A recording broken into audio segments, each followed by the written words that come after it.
কলকাতার একটা জরিপ আমি দেখেছি যে কলকাতায় যে বাড়িগুলো করা হয়েছে সেই বাড়িগুলো থার্ড জেনারেশন পর্যন্ত এই বাড়িগুলো টেকেনি, অর্থাৎ তৃতীয় প্রজন্ম এসে হয়তো সেই বাড়িটাকে বিক্রি করে দিয়েছে বা ভেঙে ফেলছে বা বিক্রি করে নতুন জায়গায় চলে গেছে, বিদেশে চলে গিয়েছে। কিন্তু এই যে আমাদের এই ধর্মীয় প্রতিষ্ঠানগুলো, সেটা মসজিদ হোক কিংবা মাদ্রাসা হোক, আমরা ধরে নিতে পারি যে কমপক্ষে 500 বছর পর্যন্ত ওই জায়গায় মসজিদ এবং মাদ্রাসা থাকবে ইনশাআল্লাহ।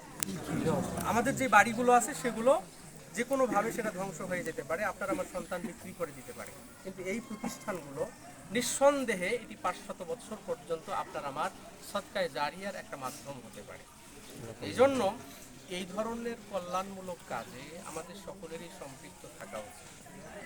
বিশেষ করে আজকের এই আমাদের প্রধান অতিথি সাহেব, যেনার শ্বশুর আমাদের শুরু থেকে নিয়ে এই উসওয়াতুল হাসানা পরিবারের একজন সদস্য তিনি, আমি আশা করব যে তেনাদের পরিবারটা যাতে এই উসওয়াতুল হাসানা পরিবারের সাথে আজীবন তেনারা পারিবারিকভাবে এই প্রতিষ্ঠানটাকে এগিয়ে নেওয়ার জন্য যে ধরনের সাহায্য সহযোগিতা দরকার ওনারা করবেন। পাশাপাশি আমরা সকলেই আমরা এই উসওয়াতুল হাসানা নুরানি মাদ্রাসা এবং মসজিদ, হাফিজিয়া মাদ্রাসা এবং আরও যত কল্যাণমূলক কাজ আছে সমস্ত কাজে আমরা সম্পৃক্ত থেকে আমরা এরকম এক একটা কল্যাণমূলক বৃক্ষ আমরা রোপণ করব।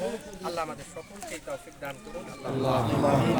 আলোচনা খুব দীর্ঘ করব না, কারণ হচ্ছে আজকে যে আলোচনা হয়েছে আপনারা সকলেই শুনেছেন এই সংক্রান্ত আলোচনায়, তাই না? যাই হোক, আল্লাহ পাক রব্বুল আলামিন আমাদের আজকের এই অনুষ্ঠানটাকে কবুল করুন। এই ভিত্তিপ্রস্তর মূল ফটকের যে ভিত্তিপ্রস্তর স্থাপন, আল্লাহ তাআলা এই ভিত্তির মধ্যে আমাদের বারাকা দান করুন।